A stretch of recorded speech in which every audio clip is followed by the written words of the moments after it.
Shalom, selamat pagi jemaat Tuhan. Gimana kabarnya? Semoga semuanya baik-baik saja. Semoga semuanya tetap berbahagia di kondisi PPKM hari ini. Saya berdoa buat setiap saudara di kondisi PPKM ini bisa tetap menikmati waktu-waktu bersama dengan keluarga.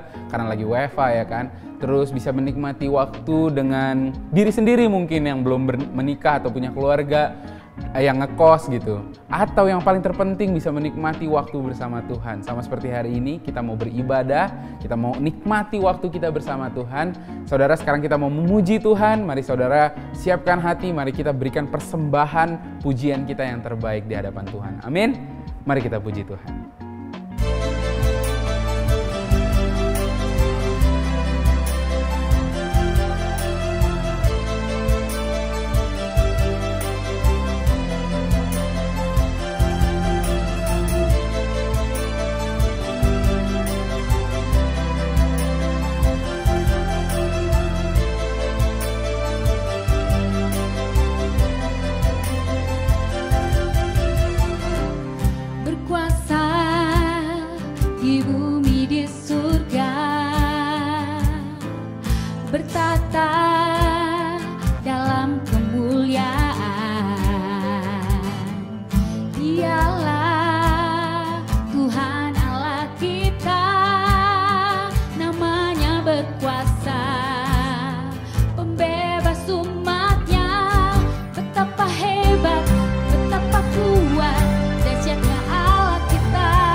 dahsyatnya Allah kita. Dia berjaya atas semua perbuatannya. Betapa hebat, betapa kuat dahsyatnya Allah kita. Dia bernama Yesus, Raja segala raja. Betapa hebat, betapa kuat dahsyatnya Allah kita. Dia berjaya atas semua perbuatannya.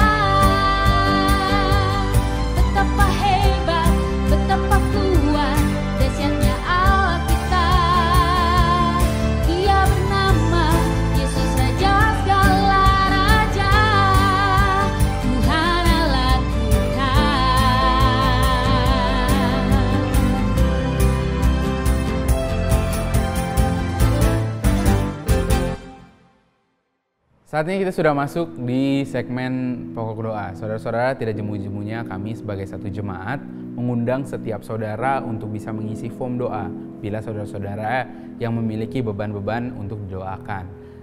Bisa langsung isi di jb3.org/doa. Link sudah ada di description, ada di layar, ada di live chat, semuanya saudara bisa tolong isi. Karena kita sebagai satu jemaat, kita ingin membagi beban kita bersama-sama. Kita ingin menopang beban satu dengan yang lain. Nah, saudara jangan lupa juga buat saudara-saudara yang sudah dijawab doanya untuk mengisi form kesaksiannya juga di alamat email yang sama, di link yang sama. Karena kenapa saudara, ketika saudara memberi sebuah kesaksian, itu membangkitkan iman saudara-saudara kita yang lain. Jadi ketika misalnya saya lagi down terus mendengar sebuah kesaksian, saya merasa bahwa Tuhan bisa tetap baik, tetap melakukan mukjizat di saudara saya, berarti Tuhan juga masih mau melakukan sesuatu di dalam hidup saya. Amin. Nah, ngomongin soal kesaksian, ini ada sebuah kesaksian dari Cidewi. Dia sampaikan, "Selamat pagi jemaat berkat bagi bangsa, sehat selalu semuanya. Saya mau bersaksi betapa hebatnya Tuhan kita yang sudah menyembuhkan teman saya yang sakit wasi. Waktu hari Selasa yang lalu, telepon saya, dia nangis kesakitan sampai nggak bisa apa-apa. Ketika dia ke dokter menyarankan supaya dioperasi, tapi dia nggak mau. Lalu saya mengajak dia berdoa sambil menangis. Saya cuma berdoa dalam nama Tuhan Yesus, sakit wasirnya sembuh. Saya menguatkan dia agar tetap berharap sama Tuhan, terus beriman. Lalu saya kasih video YouTube dengan lagu Imanku, Puji Tuhan. Kemudian beberapa hari yang lalu dia telepon saya, dia bilang puji Tuhan wasir saya sembuh. Haleluya. Ayo semuanya di chat langsung katakan haleluya, karena Tuhan begitu baik saudara, bahwa kekuatan doa itu bisa menyembuhkan ya. Luar biasa. Terima kasih Cidewi buat kesaksiannya. Semoga setiap saudara yang punya kesaksian mau langsung untuk memberikan kesaksian-kesaksiannya yang lain. Amin. Nah, sekarang kita mau berdoa. Tidak ada pokok doa yang masuk minggu ini, tapi kita mau berdoa bersama-sama untuk COVID hari ini ya, dan PPKM. Mari kita berdoa. Tuhan, kami mengucap syukur buat kebaikan Tuhan dalam hidup kami. Kami boleh bisa tetap melakukan banyak aktivitas dalam kehidupan kami walaupun kondisi hari ini dalam kondisi PPKM. Kami berdoa di dalam nama Tuhan Yesus buat semua apa yang terjadi dalam PPKM ini. Kami mau mendukung setiap apa yang pemerintah kerjakan Tuhan, apa yang pemerintah lakukan Tuhan. Kami mau mendukung setiap kebijakan-kebijakan yang dilakukan oleh PPKM, karena kami percaya ketika kami turut serta dalam PPKM ini juga mempercepat pandemi ini Tuhan. Kami berdoa buat COVID Tuhan di pandemi kali ini. Kami berdoa buat saudara-saudara kami yang terdampak Tuhan. Buat saudara-saudara kami yang sedang mengalami penyakit ini, kami berdoa di dalam nama Tuhan Yesus bahwa pengharapan-Mu tetap ada dan amin Tuhan. Kami percaya buat setiap mereka yang dalam kondisi sakit hari ini tetap berharap terus pada Engkau, tetap melihat bahwa Tuhan baik dalam hidup mereka, karena betul Tuhan baik dalam hidup mereka, karena Tuhan benar-benar menyayangi setiap mereka Tuhan. Kami berdoa di dalam nama Tuhan Yesus, biar setiap kami Tuhan terus melihat kebaikan-Mu dalam hidup kami, sehingga kami bisa sembuh, kami bisa kembali melakukan aktivitas-aktivitas secara normal. Terima kasih Tuhan, kami mau percayakan hidup kami mau percayakan kesehatan kami mau percayakan finansial kami Tuhan dalam keadaan ke dalam tangan-Mu Tuhan. Karena kalau burung pipit saja Engkau jaga Tuhan, apalagi kami anak-anak-Mu. Terima kasih Tuhan, dalam nama Tuhan Yesus kami berdoa dan mengucap syukur, dan semua yang percaya katakan amin. Kita mau sembah Tuhan, mari kita memberikan persembahan yang mulia di hadapan Tuhan. Amin. Mari kita sembah Tuhan.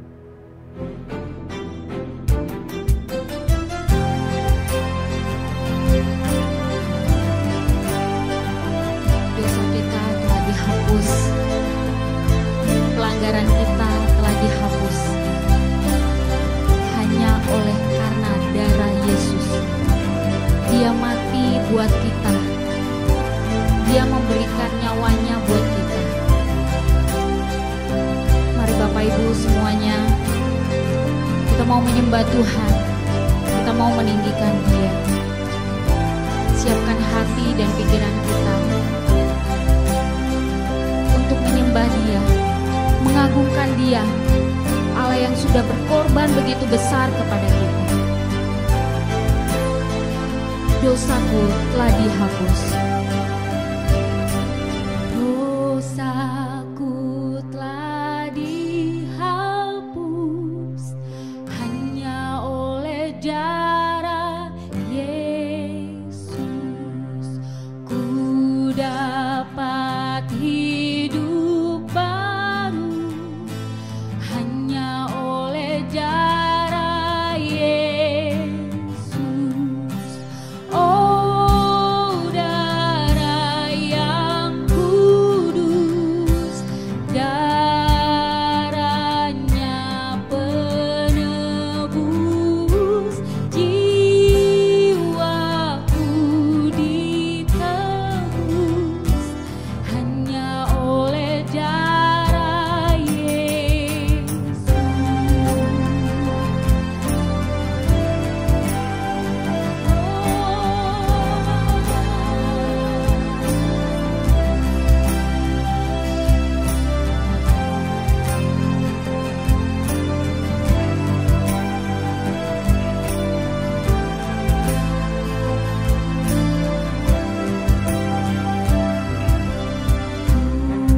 Lihat pengampunan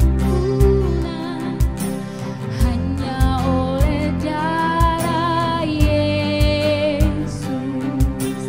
Hatiku disucikan hanya oleh darah Yesus. Oh, darah yang kudus, darahnya penebus jiwaku, ditebus hanya oleh darah Yesus. Oh, darah yang kudus, darahnya penebus jiwaku, ditebus hanya oleh darah Yesus.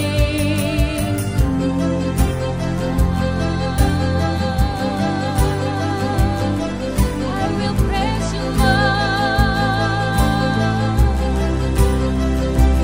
I will praise you, Lord.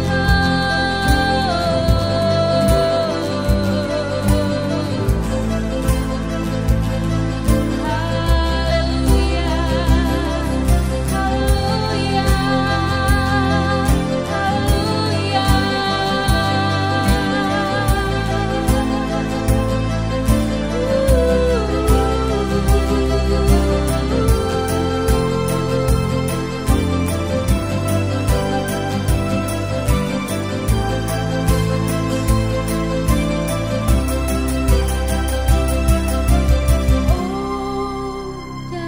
darah yang kudus, darahnya penebus jiwaku, ditebus hanya oleh darah Yesus. Oh, darah yang kudus, darahnya penebus jiwaku, ditebus hanya oleh darah Yesus.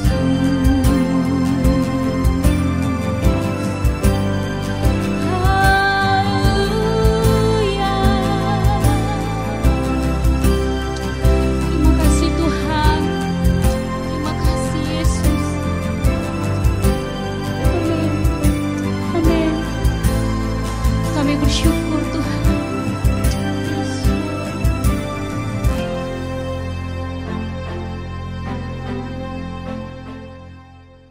Halo jemaat Tuhan, saya sangat bersemangat ya tentang apa yang saya mau bagikan hari ini. Karena saya percaya ini akan memberkati saudara, ini akan memberikan cara pandang baru dalam hidup saudara. Ini akan memberikan frame yang baru dalam hidup saudara. Saya berharap apapun situasi saudara saat ini, maupun itu baik atau kurang baik, kadang-kadang memang dalam kehidupan kita perlu akui ada momen-momen yang kurang baik, tapi saya berdoa saudara tetap mempunyai sukacita di dalam Tuhan dan menaruh pengharapan pada Tuhan. Oke, topik judul khotbah saya hari ini adalah content creator. Nah, saya akan membagikan tentang content creator. Berapa dari saudara yang suka nontonin TikTok misalnya, atau nontonin Instagram, atau Facebook gitu ya. Apa sih content creator? Content creator itu orang yang menciptakan satu meng-create satu konten, menciptakan satu isi berupa foto atau desain atau video, lalu di-uploadnya ke internet, di-uploadnya ke media sosial, ke TikTok, ke Instagram, kemanapun.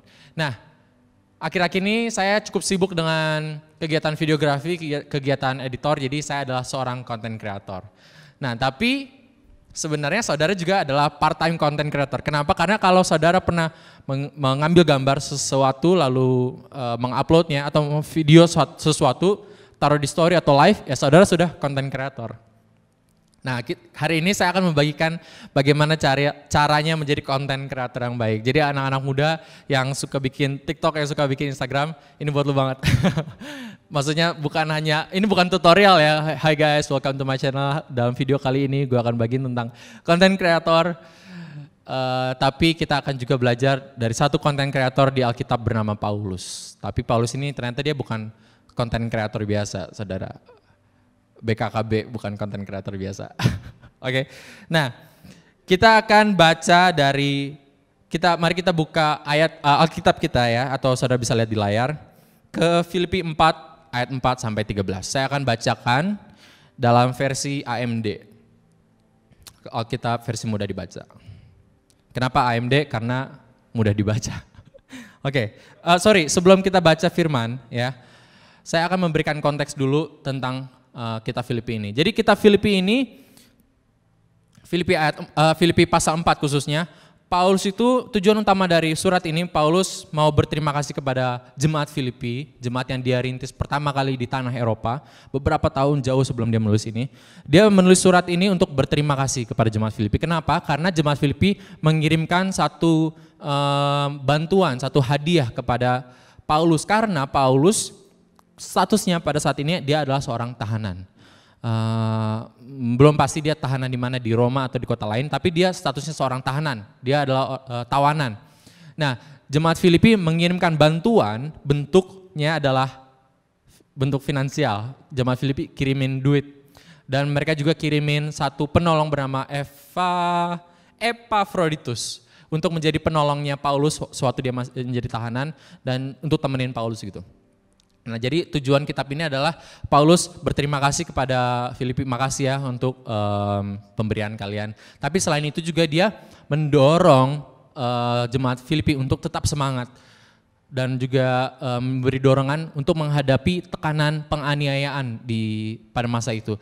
Tekanan aniaya, lalu ada juga konflik yang terjadi di dalam gereja Filipi, biasalah. Lalu ada juga ajaran sesat di daerah jemaat Filipi. Jadi walaupun statusnya Paulus adalah seorang tahanan, seorang tawanan, dia tuh tidak, maksudnya relatively harusnya kondisi dia tuh lebih rendah gitu karena dia seorang tawanan. Tapi dia justru ngomong ke orang yang kasih dia hadiah, yang kasih dia bantuan, dia bilang, bro semangat ya, gini loh, kalian tuh harus tetap bersuka cita, kalian tuh harus belajar untuk mencukupkan diri dalam segala hal. Padahal dia yang dikasih sesuatu. Nah, jadi walaupun dia seorang tahanan, kitab Filipi ini nuansanya berbahagia, bersuka cita. Oke, mari kita baca ayat 4. Bersukacitalah selalu dalam Tuhan. Kukatakan sekali lagi, bersukacitalah. Biarlah semua orang tahu bahwa kamu lemah lembut dan baik hati. Tuhan akan segera datang. Jangan khawatir tentang apapun juga, berdoa dan mintalah semua keperluanmu kepada Allah.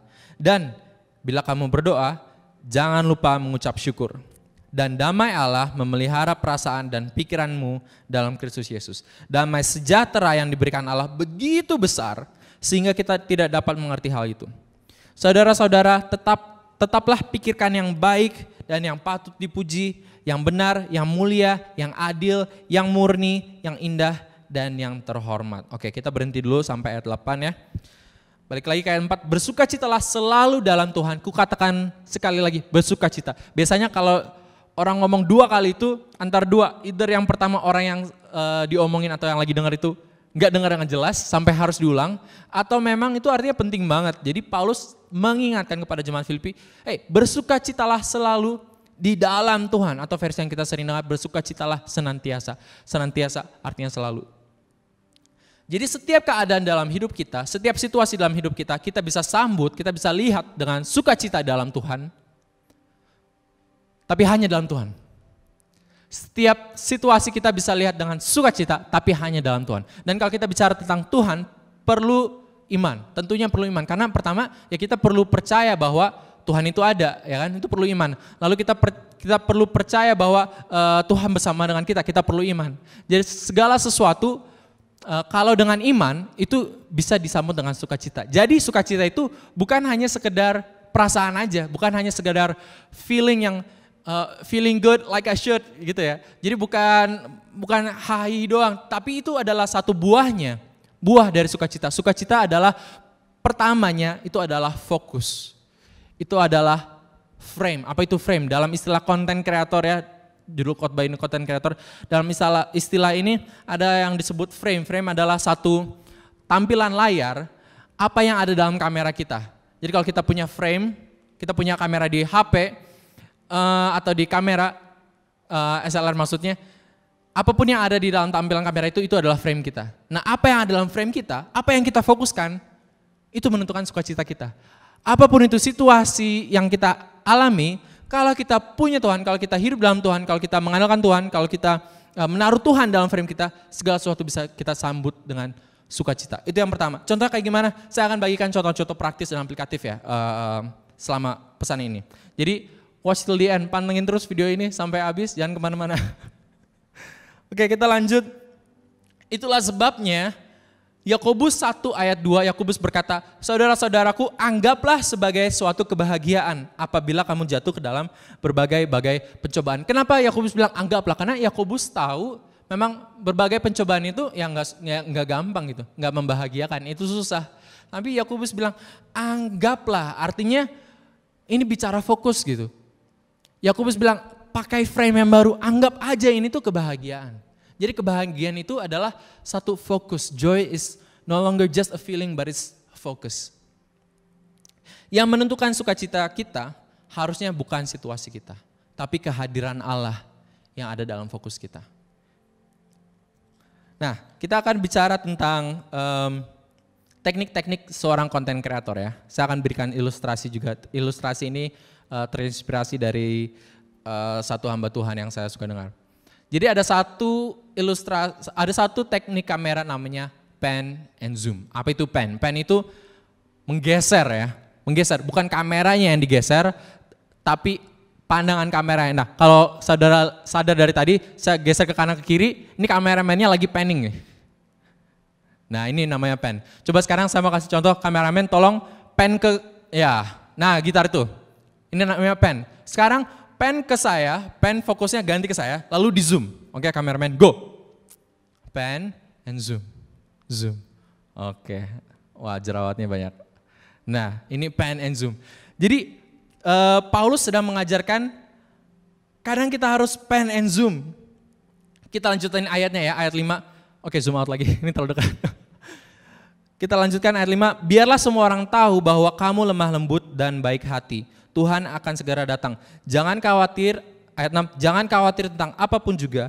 Berdoalah dan mintalah semua keperluanmu kepada Allah. Kita berhenti dulu 6a. Jangan khawatir akan apapun juga, tapi berdoalah.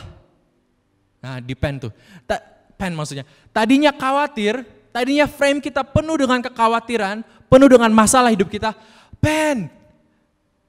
Arahkan mata kita kepada Tuhan. Dan zoom.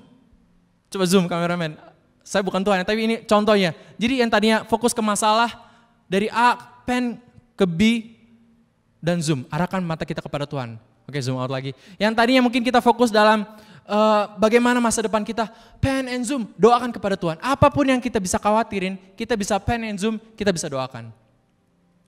Amin. Apa ya nanti saya besok makan apa ya, pen and zoom, doakan. Mau seberapa besar, seberapa kecil, apapun yang kita bisa khawatirin, apa yang bisa masuk ke dalam pikiran kita, kadang kita bilang, sebenarnya nggak khawatir sih, cuman kepikiran aja kadang. Nah itu yang bisa masuk pikiran saudara, doakan saja. Yang tadinya kameramen fokus ke gitar, bisa fokus ke main subjek yang ada di main frame. Tadinya kita khawatir, ini nilai-nilai kuliah saya kayak gimana ya, doakan saudara. Yang tadinya kita khawatir, anak saya udah malam kok belum pulang ya, doakan saudara. Mungkin saudara khawatir, ini saya perjalanan ke tempat kerja, kenapa saya belum work from home ya, kenapa tempat kerja saya masih suruh saya work from office. Doakan, apapun yang kita bisa khawatirin, doakan. Kita khawatirin tentang anak kita, doakan. Seberapa besar, seberapa kecil, saudara bisa doakan. Amin, itu yang pertama, pen and zoom. Nah, yang kedua yang saya mau bagikan adalah wide shot. Nah, saya mau kasih contoh wide shot ya. Kalau tadi pertama zoom itu seperti, coba contoh kameramen zoom ya, tight shot seperti ini, fokus banget. Oke.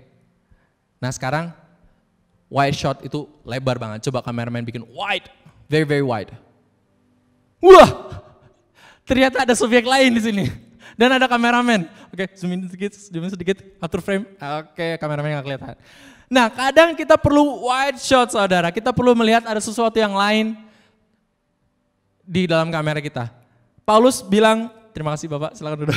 Paulus bilang ayat ke-6b ya, dan bila kamu berdoa, jangan lupa mengucap syukur. Bila kamu berdoa, jangan terlalu fokus sama masalah kamu, jangan lupa mengucap syukur. Jangan lupa kebaikan-kebaikan Tuhan dalam hidup kita. Jangan lupa bahwa sebelum masalah kita yang kita hadapi sekarang ini, sebelumnya, tadi ada Bang Yul di sini, sebelumnya itu ada kebaikan-kebaikan Tuhan juga dalam kehidupan kita sebelumnya. Jadi kalau kita pikir, aduh bulan ini gue butuh ini, Tuhan bisa bantu gue gak ya? Jangan lupa mengucap syukur, jangan lupa di bulan-bulan sebelumnya Tuhan sudah sangat baik dalam hidup kita. Itu akan memberikan kita, itu akan menambahkan iman kepada kita, kita bisa percaya bahwa sebelumnya Tuhan sudah baik dan setia, Dia akan baik dan setia juga pada saat ini.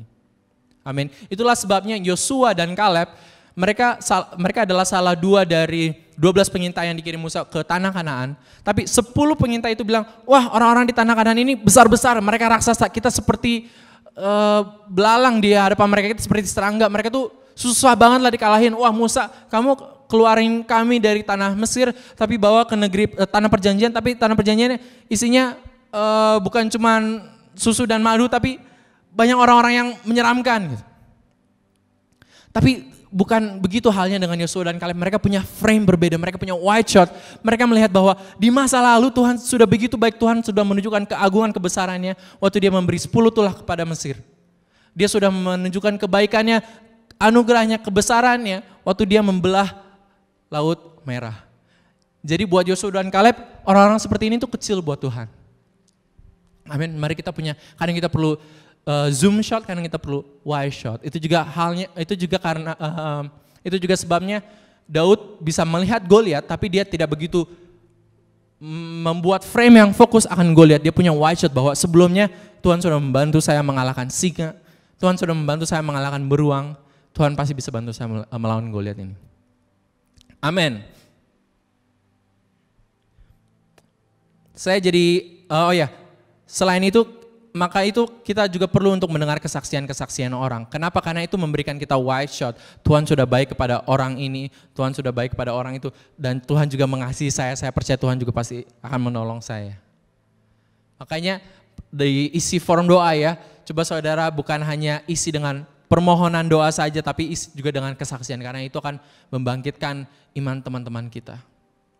Apapun yang kita bisa khawatirin, kita bisa doakan. Dan apapun yang kita bisa syukuri, kita bisa bagikan sebagai kesaksian. Saya jadi teringat satu lagu Elevation. I've seen you move the mountain, and I believe I'll see you do it again. Dia bisa memindahkan gunung-gunung, dia bisa melakukannya lagi. Oke, poin ketiga dalam masterclass content creator Paulus adalah pengaturan frame. Coba kita lanjut ke ayat 8 ya.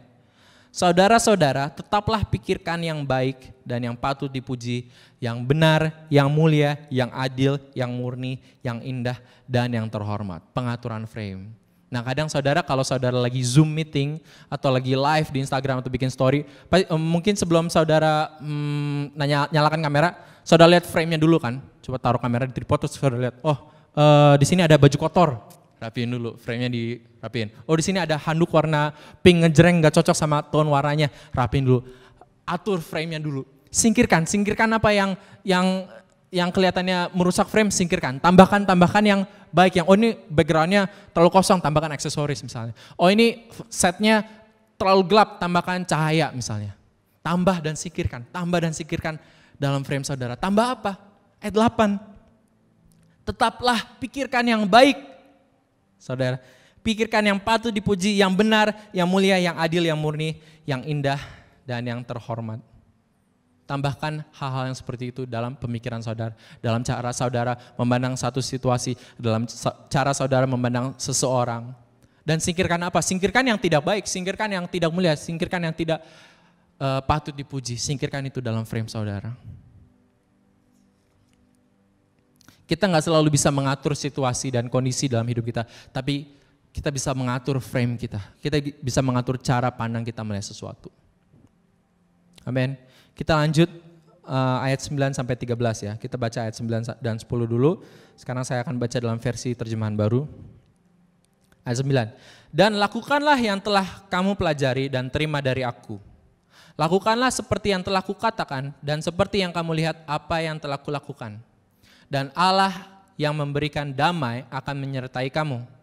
Aku sangat bersuka cita dalam Tuhan bahwa akhirnya pikiranmu dan perasaanmu bertumbuh kembali untuk aku. Maksudnya kepada Paulus ya, dia ngomong ke jemaat Filipi. Memang selalu ada perhatianmu tetapi tidak ada kesempatan bagimu. Lihat cara pandang Paulus di sini. Jadi pada saat ini Paulus tuh sudah cukup lama menjadi tahanan. Tapi dia nggak dapat bantuan dari jemaat Filipi, dia nggak dengar kabar. Bisa aja dia pikir, wah jemaat Filipi udah nggak peduli sama saya, wah jemaat Filipi udah lupa lah, kacang lupa sama kulitnya ya kalau nggak salah. Jadi mereka udah nggak peduli sama saya. Tapi enggak, Paulus punya mindset, dia punya frame bahwa dia bilang, dia memilih untuk percaya, oh jemaat Filipi mereka memang selalu punya pikiran dan perasaan buat saya. Cuman mereka nggak ada kesempatan aja. Cara dia melihatnya itu mengubah sesuatu. Itu mengubah cara kondisi hati dia dan sukacita dia. Mari kita belajar untuk punya framework ini ya saudara. Ayat 11, kukatakan ini bukanlah karena kekurangan. Sebab aku telah belajar mencukupkan diri dalam segala keadaan. Wow. Tapi kita akan lihat bahwa Paulus itu tidak selalu mempunyai cara pandang seperti ini saudara. Dia tidak selalu menjadi content creator yang sebaik ini. Dia harus belajar.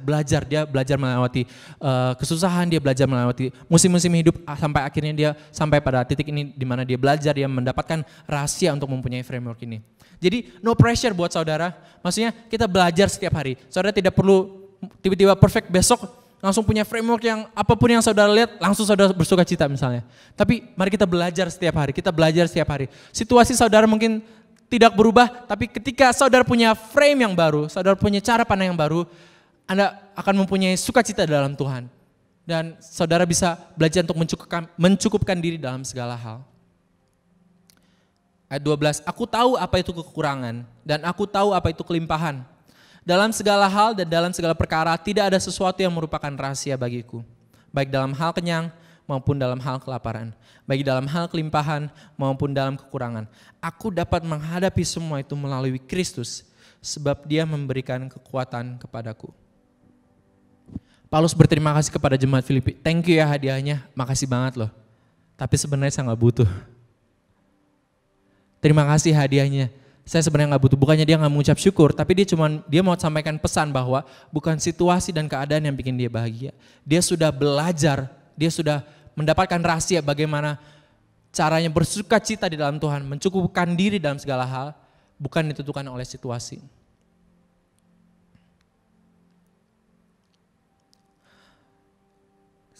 Paulus telah belajar untuk mencukupkan diri dalam segala keadaan. Dalam bahasa Inggrisnya adalah I have learned to be content. I've learned to be content. Dalam bahasa Yunaninya autarkes artinya self-sufficient, satisfied, independent. Cukup dengan diri sendiri. Satisfied, puas, independent, tidak bergantung pada apapun. Paulus telah belajar untuk menjadi puas. Dia telah belajar rahasia untuk mencukupkan diri dalam segala hal. He has learned to be content. Jadi ternyata Paulus bukan content creator biasa. Dia adalah contentment creator. Dalam segala hal, dia menemukan kepuasan dalam Kristus. Dia menemukan sukacita dalam Kristus. Mari kita belajar saudara. Kita mungkin gak bisa langsung perfect seperti Paulus, tapi mari kita belajar untuk mempunyai frame setiap hari. Apa yang kita lihat, yang tadinya kita lihat, aduh pekerjaan gue kok gini-gini aja, boring banget. Kita sharing ke teman kita, aduh gue tuh banyak banget tugasnya, aduh gini-gini lagi, malah si bosnya kayak gini lagi. Habis itu besoknya kita ngomong ke teman kita lagi, kita penuh dengan sukacita. Teman kita lihat, oh lu udah resign ya? Lu udah ganti pekerjaan ya? Enggak, gue gak punya pekerjaan baru, gue punya frame yang baru. Gue punya cara lihat yang baru. Bagaimana cara kita melihat suami kita yang tadinya kita lihat dia tuh banyak salah ini, salah itu. Mari kita ubah cara pandang kita. Kita bukan hanya fokus kepada yang jelek-jeleknya aja, kita lihat yang baiknya dan kita memuji dia atas hal-hal baik yang dia lakukan. Bagaimana kita melihat istri kita yang selalu mungkin nggak tahu lah, saya belum bersuami istri, saya nggak tahu masalahnya kayak gimana. Tapi kapan terakhir kali kalian para suami memandang istri saudara, punya frame kepada istri saudara, memandang istri saudara sebagai seorang ratu, sebagai seorang princess? Kapan terakhir kali? Ya kan? Jadi mari kita punya frame yang baru. Bagaimana kita melihat apa frame kita kepada hal konsep memberi? Apakah kita memberi untuk mendapatkan sesuatu? Apakah kita memberi karena disuruh? Apa frame kita? Mari kita punya frame yang baru bahwa itu lebih, firman Tuhan berkata, it's more blessed to give than to receive. Lebih berbahagia, lebih diberkati untuk memberi daripada menerima. Dan apa yang kita beri ini akan menjadi sebuah benih yang akan bertumbuh kepada orang tersebut yang kita beri, atau kepada satu pelayanan yang kita beri. Mari kita punya frame yang baru saudara. Pada saat Paulus berkata, aku tahu apa itu kekurangan dan kelimpahan. Pada saat aku lapar, pada saat aku kenyang, aku bisa bersuka cita. Mari saudara kita belajar pada saat kita punya uang atau kurang uang, pada saat banyak tugas di sekolah atau di kuliah atau sedikit tugas, pada saat kuota habis atau kuota banyak, saat internet wifi-nya cepat atau lambat, atau itu first world problems banget ya, atau pada saat kita sehat, kita sakit, pada saat PPKM diperpanjang atau PPKM nggak diperpanjang, pada musim pandemik atau tidak musim pandemik.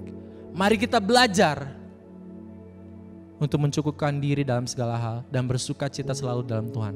Yang dibutuhkan apa? Ya Tuhannya, imannya. Mari kita punya framework yang baru saudara. Poin yang keempat. Kita balik dulu ke ayat 13 ya. Aku dapat menghadapi semua itu melalui Kristus sebab dia memberikan kekuatan padaku. Ayat ini sering disalahgunakan tanpa sadar mungkin ya. I can do all things through Christ who strengthens me. Kita bilang saya bisa melakukan apapun kayak layaknya superhero gitu. Tapi masuk Paulus di sini saya bisa melewati apapun, saya bisa menanggung segala sesuatu apapun, kekurangan apapun. Bukan karena sayanya kuat, tapi karena Tuhan yang kuat, Tuhan yang hidup dalam saya, yang ada dalam frame saya, yang ada dalam cara saya memandang hal. Poin yang keempat, bagaimana jika tidak ada yang terlihat bagus dalam frame kita? Dalam frame kita, dalam hidup kita, kita lihat apa sih yang bagus? Kita susah banget untuk kita lihat apa yang bagus. Saudara, mari kita melihat bukan hanya dengan mata jasmani, tapi kita melihat dengan iman. Di awal saya bilang, segala sesuatu dapat kita sambut dengan sukacita, tapi hanya di dalam Tuhan. Ketika bicara Tuhan, kita perlu iman. Kita perlu iman saudara. Mari kita bukan hanya melihat dengan mata jasmani, tapi kita melihat dengan iman. Kalau tadi di white shot yang kedua, coba kasih white shot lagi, Bapak kameramen. Tapi jangan terlalu wide. Oke, tadi kalau kita white shot ada apa di masa lalu hidup kita. Tuhan sudah sangat baik, Tuhan sudah melakukan perbuatan mujizatnya kepada kita sehingga kita punya iman. Pada saat ini saya akan punya, Tuhan akan membantu saya, Tuhan masih bersama saya, Tuhan adalah setia buat saya. Nah sekarang kita mau lihat masa depan mungkin. Nah tapi kan masa depan itu maksudnya kita nggak tahu masa depan itu kayak gimana. Yang perlu apa? Ya iman saudara. Kita perlu melihat dengan iman bahwa Tuhan merencanakan sesuatu yang baik buat kita. Apa itu iman? Ibrani 11 ayat 1, iman adalah dasar dari segala sesuatu yang kita harapkan dan bukti dari segala sesuatu yang tidak kita lihat, yang gak kelihatan. Apakah saudara percaya bahwa Tuhan adalah Tuhan yang memerintah atas semesta, atas dunia ini, dan atas kehidupan saudara, dan Tuhan peduli terhadap saudara, dan Tuhan memerhatikan hidup saudara. Bunga bakung dan burung di udara aja Tuhan pedulikan, apalagi saudara yang Tuhan sudah sangat-sangat kasihi dan bahkan Tuhan mati di kayu salib buat saudara. Apakah kita punya iman? Apakah saudara punya iman bahwa Tuhan turut bekerja dalam segala sesuatu untuk membawa kebaikan bagi orang yang mengasihinya? Apakah saudara punya iman bahwa Tuhan mendengar seruan-seruan saudara? Tuhan mendengar doa saudara, bahwa Tuhan menjawab doa saudara, Tuhan menjawab iman saudara. Dan apa yang kita minta Tuhan akan berikan. Apakah saudara punya iman bahwa Tuhan punya rencana yang baik, masa depan yang indah buat hidup kita? Mari kita melihat dengan iman saudara. Ketika kita sulit untuk mengatur frame, atur-aturnya susah, banyak banget yang nggak baik. Arahkan pandangan kita pada Tuhan. Balik ke poin pertama, pen and zoom pada Tuhan. Kita kadang perlu wide shot. Kita jangan lupa kebaikan Tuhan. Jangan lupa mengucap syukur saat kita berdoa. Kita ingat kebaikan Tuhan di masa lalu kita. Dan kita punya iman Tuhan di masa depan kita. Karena kita perlu merapikan frame. Mengatur frame. Tambahkan yang baik, singkirkan yang tidak baik. Saya tidak mau membagikan ini sebagai seseorang yang terlihatnya, kedengarannya annoying ya. Kalau saudara sedang curhat kesusahan atau unek-unek kepada teman saudara, terus teman saudara langsung keluarin ayat, langsung keluarin firman, langsung keluarin solusi, padahal saudara cuma mau sharing doang. Tapi saya berdoa saudara bahwa firman yang saya bagikan ini menjadi benih dalam hidup saudara dan bertumbuh, dan saudara ingat selalu bahwa sebenarnya Tuhan itu tidak pernah meninggalkan saudara. Saudara hanya perlu frame yang lebih tepat. Be a good content creator. Be a good contentment creator seperti Paulus. Mari kita belajar untuk bersukacita senantiasa di dalam Tuhan. Dan kita belajar untuk mencukupkan diri dalam segala hal. Amin.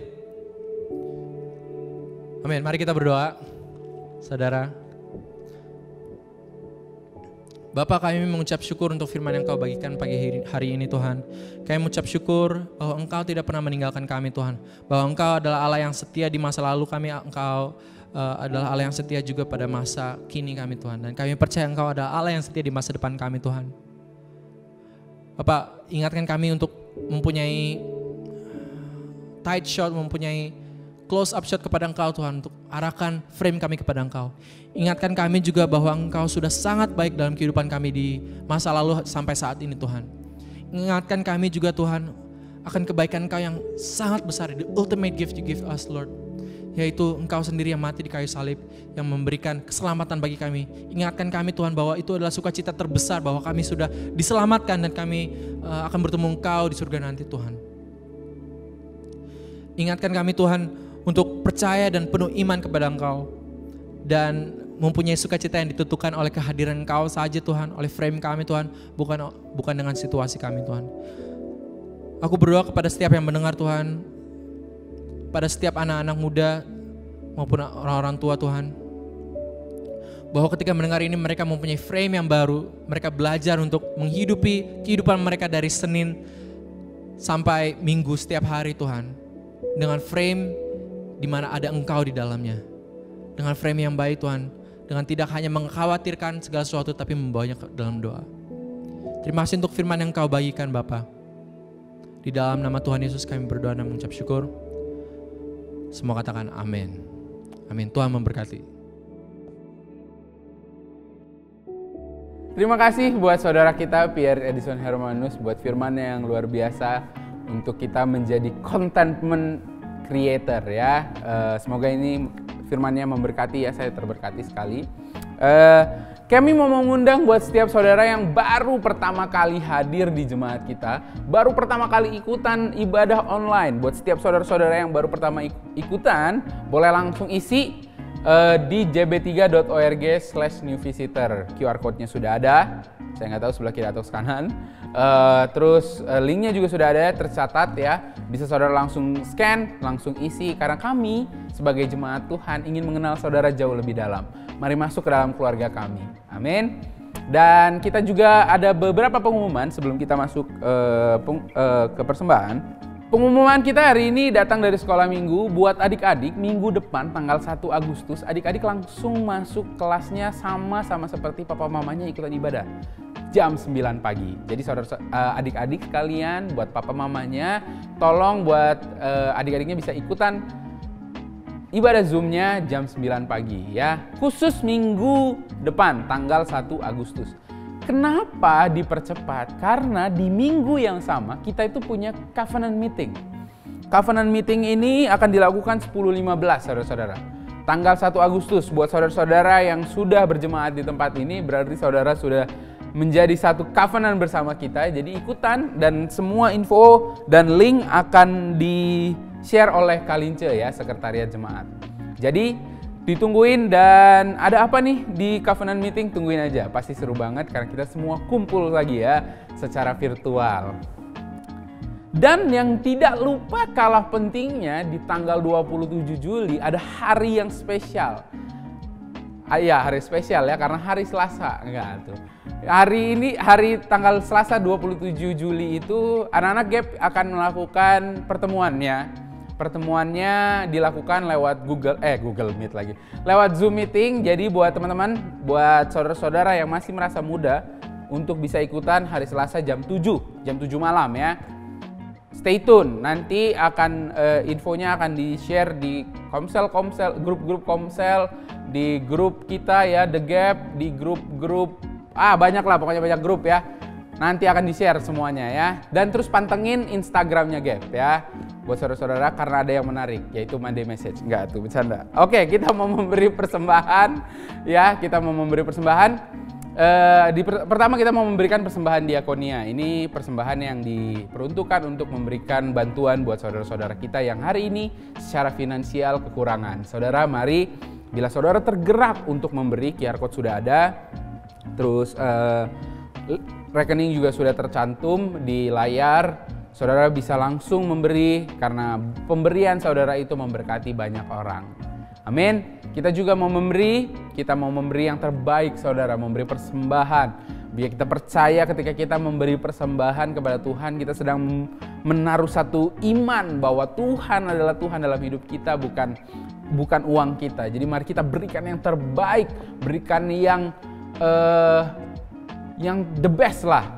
Saya lupa saya pernah nonton film apa atau video apa, dia bilang we give the minimum optimal, bukan optimal, maksimum optimal, bukan minimum optimal. Jadi ketika kita punya sekian banyak, kita memberikan maksimum optimal. Jadi ketika kita bisa memberikannya segini, ketika kita punya segini, kita bisa memberikan segini, mari kita berikan yang maksimum optimal, bukan minimum optimal ya. Memberikan yang terbaik karena menunjukkan bahwa Tuhan penting dalam hidup kita. Amin. Terima kasih saudara-saudara, kita mau berdoa buat persembahan kita. Bapa, kami mengucap syukur, satu kehormatan Tuhan kami boleh memberi, kami boleh memberikan sebuah persembahan.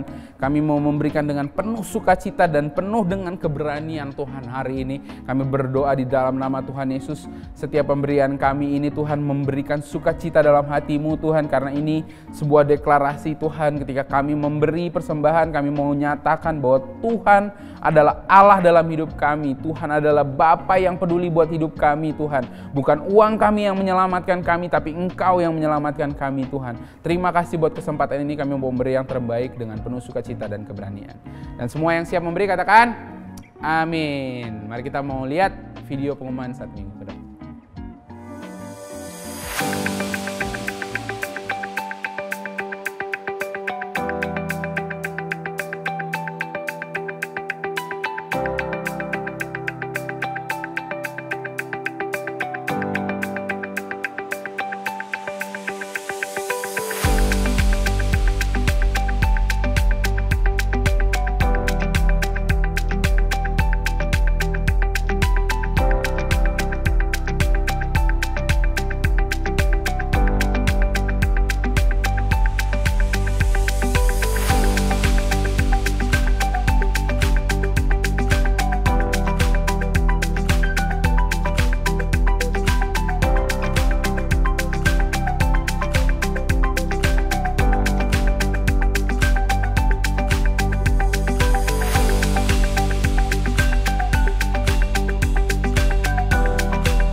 Baik saudara, ibadah sudah selesai. Saya ajak kita semua berdoa dan menerima berkat dari Tuhan. Mari kita berdoa. Bapak, kami mengucap syukur firman yang Kau bagikan. Kami mengucap syukur untuk semua yang mengikuti ibadah ini. Kami mengucap syukur untuk pesan yang Kau bagikan dan juga kami dapat memuji menyembah Engkau dan kami dapat terlibat terus dalam jemaat ini Tuhan. Kami mengucap syukur untuk semua kebaikan Kau, ajar kami untuk tidak lupa akan kebaikan Kau Tuhan, untuk selalu mengucap syukur dan ajar kami untuk mempunyai cara pandang yang baru Tuhan. Diberkatilah Engkau oleh Allah yang maha tinggi, pencipta langit dan bumi. Pada hari ini jika engkau mendengar suaranya dan taat kepadanya, maka Tuhan akan memberkati engkau dan melindungi engkau. Tuhan menyinari engkau dengan wajahnya dan memberi engkau damai sejahtera. Kasih karunia Tuhan Yesus Kristus dan kasih Allah Bapa dan persekutuan dengan Roh Kudus menyertai engkau sampai selama-lamanya.